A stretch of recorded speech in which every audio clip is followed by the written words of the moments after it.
पाकिस्तानी सेना के प्रमुख आसिम मुनीर ने बहुत जल्दबाजी में भारत के साथ पंगा लेने की गलती कर दी है। आतंकवादी हमले को अंजाम देकर पाकिस्तान ने अपने इतिहास की सबसे बड़ी गलती की है। ये एहसास अब पाकिस्तान को हो रहा है। एक सबसे बड़ी खबर देते हैं और वो ये है कि अब आप समझ लें कि काउंटडाउन बिगन हो चुका है, काउंटडाउन स्टार्ट हो चुका है। इंडियन हैकर्स जाकर के पाकिस्तान पे बहुत सारे साइबर अटैक्स करते हैं और पाकिस्तानी हैकर्स बहुत सारे साइबर अटैक्स से क्या करते हैं। अब वॉर में अगर लड़ाई झगड़ा ना हो, साइबर अटैक ना हो, तो हम लोग कहाँ 1980 में थोड़ी जी रहे हैं, 70 में थोड़ी जी रहे हैं, जो इंफॉर्मेशन वॉरफेयर ऐसी होगी कि गलत खबर प्रेस जर्नलिस्ट के सामने प्लांट की जाएगी। जला रहा है। पाकिस्तान का डर सिर्फ भारत के लिए नहीं है, लेकिन इसके साथ ही अपने उन बाकी दुश्मनों को लेकर के भी है जो इस समय पाकिस्तानी सेना को नोच खाने के लिए तैयार बैठे हैं। नाले यानी ये आप कह सकते हैं कि एक तरीके से ये ग्रीन सिग्नल है कि ये भारत का राइट है, ये भारत का हक है, भारत का स्टैंड है कि वो रिवेंज लेगा, भारत हमला करेगा। अच्छा, और फिर वाइस प्रेसिडेंट जेडी वैंस की वजह से पाकिस्तान को जो है वो पुश किया गया है और कहा गया है कि एक्ट करें और जो टेररिज्म के खिलाफ इंडिया के साथ मिलकर, भारत के साथ मिलकर दहशतगर्दी के खिलाफ काम करें। प्रधानमंत्री मोदी ने आर्मी, नेवी, एयर चीफ और सीडीएस को बोला है कि आपको जैसा ठीक लगता है आप करिए। की ही नहीं गई। एक आदमी का फेयरवेल था, एक जनाब का फेयरवेल था, एक ऑफिसर का फेयरवेल था ग्वालियर में।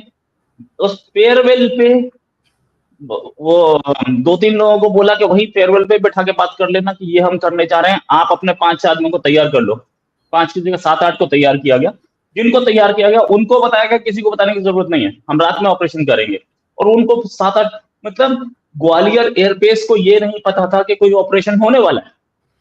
ये रियलिटी थी। सबको ये पता कि नॉर्मल सॉर्टीज करेंगे, रात में चेक करेंगे कि रात में हम फ्लाइंग कितना कर सकते हैं। दोस्तों, यह भारत सोच चुका है और फैसला कर चुका है कि इस बार पाकिस्तान को उसके सोच से ज्यादा बदला लिया जाएगा। पाकिस्तानियों पर तो हंसने वाला यह बात हो गया है कि पाकिस्तानी नेता कुछ भी बोल दे रहे हैं। जैसे एक नेता यह बात बोले हैं कश्मीर से लेकर कन्याकुमारी तक खून के नदियां बहेगी। इतना बड़ा बात बोल रहे हैं भिखारी पाकिस्तानी, लेकिन उनको यह पता नहीं है कि जो भारत से जंग करेगा, पाकिस्तानी आर्मी के कर्नल ही भाग चुके हैं और वो तो अपने पूरे फैमिली के दूसरे देश में भेजा दिए हैं। खुद पाकिस्तान के बड़े बड़े नेता ही अपने फैमिली के दूसरे देश में शिफ्ट कर दिए हैं कि भारत कभी भी बदला ले सकता है। अफगानिस्तान के पीएम नवाज शरीफ अमेरिका के रक्षा मंत्री से यह बात और रिक्वेस्ट किए थे कि भारत के किसी तरह कंट्रोल कर लीजिए, लेकिन भारत के रक्षा मंत्री भी बहुत कड़ी शब्दों में यह बात बोले हैं कि यह पाकिस्तान आतंकवादियों का देश है और आतंकवादी यहीं पलते हैं और इस बार पाकिस्तान को उसके सोच से भयानक सजा मिलेगी। दोस्तों, पाकिस्तान पूरी तरीका से अपने दुश्मनों से घिर चुका है, जैसे में तालिबान हो गया और टीटीपी हो गया और भी बहुत सारे उसके दुश्मन बन चुके हैं। दोस्तों, एक चाइना ही है जिसके बल पर पाकिस्तान इतना ज्यादा उछल रहा है, लेकिन इन भिखारी पाकिस्तान को यह पता नहीं है कि चाइना अपने इशारों पर पाकिस्तान के नचाता है हरदम। अगर नहीं बहा तो खून बहेगा, लाशों का ढेर लग जाएगा। एक मंत्र, जिस बंदे को लड़ाई लड़नी है वो कहाँ है किसी को नहीं पता, वो 5 दिन से गायब है। मेरा आर्मी चीफ अपने ऑफिस में, पाकिस्तानियों तुम्हारा आर्मी चीफ कहाँ है तो बताओ मुझे। बड़े बड़े ब्यूरोक्रेट्स, बड़े बड़े जजेस अपने बीवी बच्चे बाहर भेज रहे हैं, बड़े बड़े बिजनेसमैन जो हैं वडेरे अपने बच्चे बाहर भेज रहे हैं। समय सीमित है, लक्ष्य बड़े हैं। बहुत जल्द भारत हमला कर सकता है।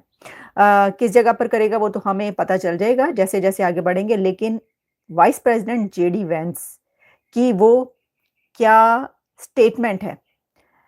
वाइस प्रेसिडेंट जेडी वैंस ने इंडिया को यहां तक बैक किया है कि इंडिया के स्टैंड्स को, कि उन्होंने एक इंटरव्यू में एक सवाल के जवाब में ये कहा है कि भारत हमला करेगा और भारत हमला करे, लेकिन हमने उसको ये कहा है कि ज्यादा कोई बड़ा कॉन्फ्लिक्ट या तनाजा जो है ना वो जन्म ना ले। यानी ये आप कह सकते हैं कि एक तरीके से ये ग्रीन सिग्नल है कि ये भारत का राइट है, ये भारत का हक है, भारत का स्टैंड है कि वो रिवेंज लेगा, भारत हमला करेगा।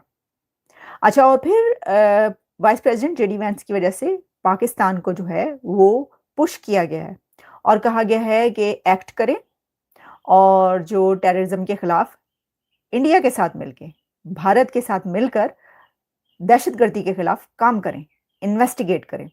ये भी कहा है जेडी वैंस ने। एग्जैक्टली मैं वर्ड्स बताती हूँ फिर हम आगे बढ़ेंगे कि क्यों ये एक तो ये स्टेटमेंट है जिसकी वजह से ऐसा महसूस होता है कि हुई है तो शायद अमेरिका की निगाहों में रहा होगा।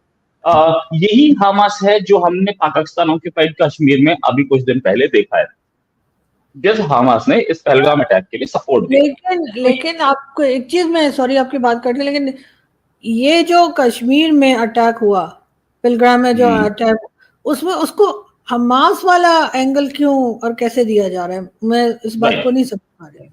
राइट, एक्चुअली हमास ने इसमें ट्रेनिंग दी थी, हमास ने ट्रेनिंग कैंप्स बनाए हैं पाकिस्तान ऑक्यूपाइड कश्मीर में। ये अभी मोर रिसेंटली इंटेलिजेंस के इनपुट्स आए थे, more recently in the sense के पिछले 1.5 साल 2 साल में। और ये जो अटैक था, ये और वो हमास का जो 7 अक्टूबर अटैक था, ये दो पहलगाम और ये दोनों के दोनों एक जैसे अटैक्स थे, एक तरीके के अटैक्स थे।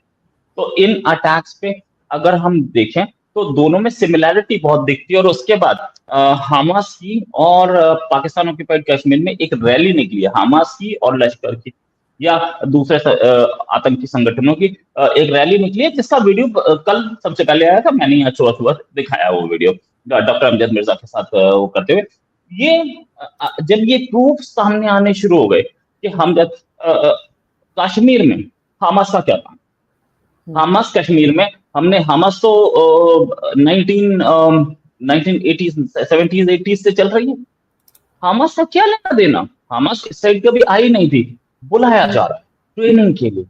और क्योंकि हमास की अपने ही पैलेस्टीन पे पकड़ खत्म हो गई है, इसलिए हमास अब कश्मीर की ओर आना चाह रही है कि यहाँ पे सेफ हेवन मिलेगा उसे, मतलब पाकिस्तान की साइड आना चाह रही है ताकि उसे यहाँ सेफ हेवन मिले। क्योंकि वहां पे पैलेस्टीन में उसके पैर उखड़ चुके हैं, अब हमास वहां पे एग्जिस्ट ही नहीं कर पाएगी। इतना खराब बजाया है उसको पैलेस्टीन को और हमास को वहां पे इजराइल ने।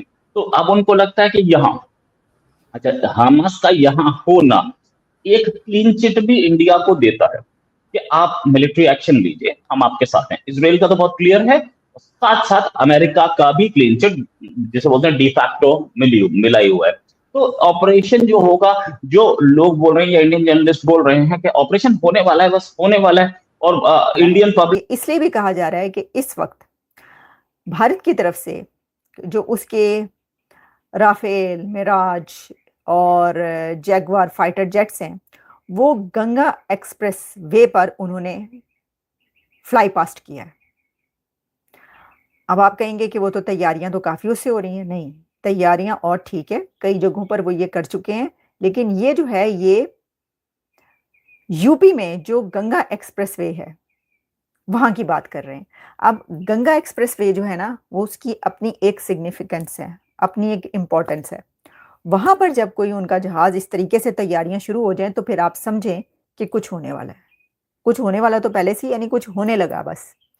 वहां पर जो मैंने आपको बताया कि उनके जो राफेल, मिराज, जैगवार जेट्स जो भी हैं, उन्होंने fly past on Ganga express way, और वो चढ़ रहे हैं उसके ऊपर और फिर उतर रहे हैं, और उन्होंने उड़ानें भरी हैं, वहां से अपनी ताकत उन्होंने शो की है। तो ये कहा जा रहा है कि ये एक बहुत ही स्ट्रॉन्ग मैसेज है पाकिस्तान के लिए कि बस तैयार हो जाओ, वो टाइम आ गया। अब पाकिस्तान के लिए मैसेज ये है गंगा एक्सप्रेस वे पे ये फ्लाई पास्ट का, जेट्स का, के वो समय आ गया है, वक्त आ गया है, टाइम आ गया है, अब हम वो करने जा रहे हैं जो हमने करना था।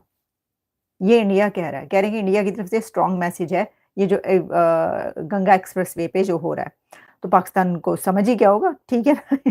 तो समझ तो आई गई है और आ जाएगी। अच्छा, अब मैं देख रही थी कि जी दूसरी तरफ जो है वो क्या चल रहा है, तैयार